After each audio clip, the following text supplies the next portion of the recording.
It's as close to time travel as we're gonna get. This week in music history with Marty Miller. Inputting destinations now, we'll go back to 2016, back to 1977, back to 1983, 1966 and a whole lot more. Over the next few minutes, we'll get wise words from Joe Walsh of Eagles that I think can be applied to any situation. If you pretend like you know what you're doing, everybody thinks you know what you're doing.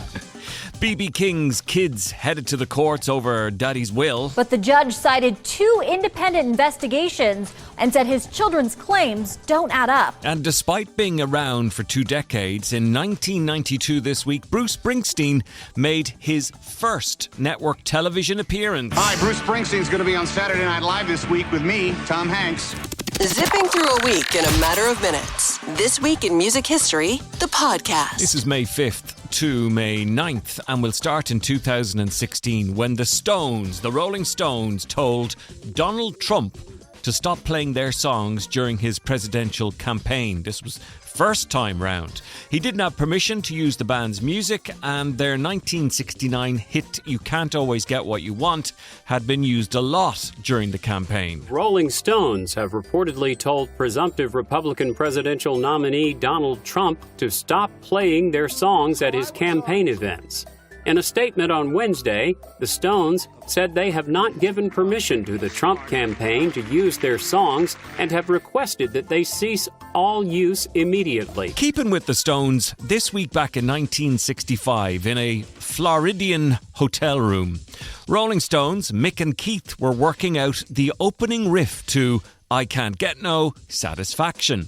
This was all to do with the purchase of a Gibson Fuzzbox earlier that day by Keith Richards. The weird thing is that every time I play Satisfaction, I'm finding like new ways, just a little lick here and a little bit there, and Charlie and I said, you wrote songs and 5 days later you've recorded it.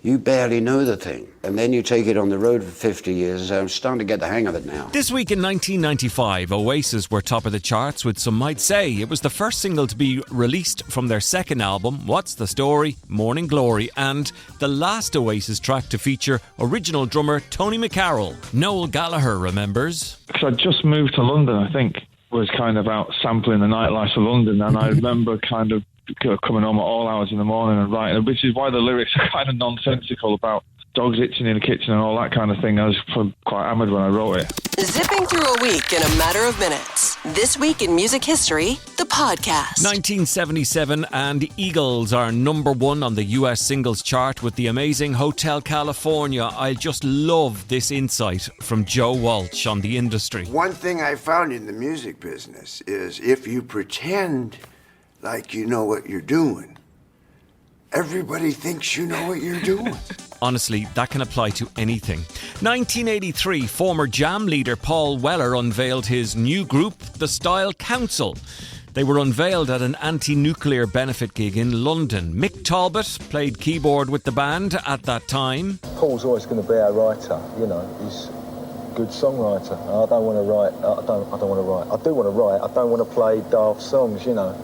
So I feel that it's sort of 50-50 in like the arrangement stakes really and things like that. This week in 2015, 3 of B.B. King's 11 surviving children lost a bid in a court to take control of their father's affairs after they said they suspected the 89-year-old blues legend's manager of stealing his money.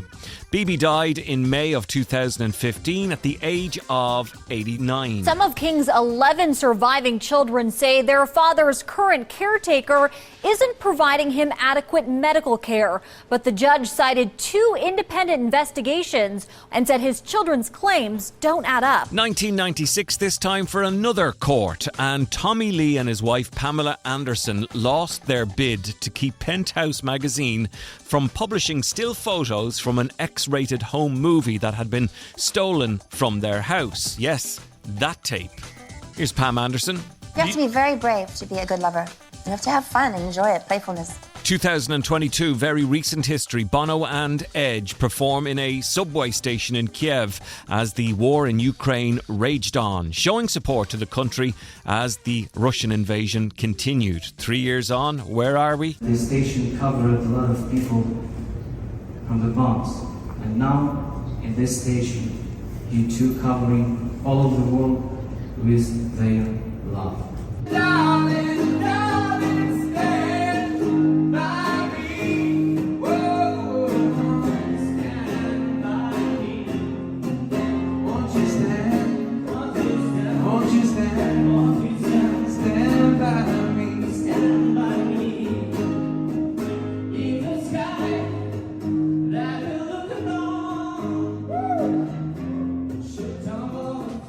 1966 this week, The Doors played at the Whiskey A Go-Go in California, Los Angeles, auditioning for the position of the venue's house band.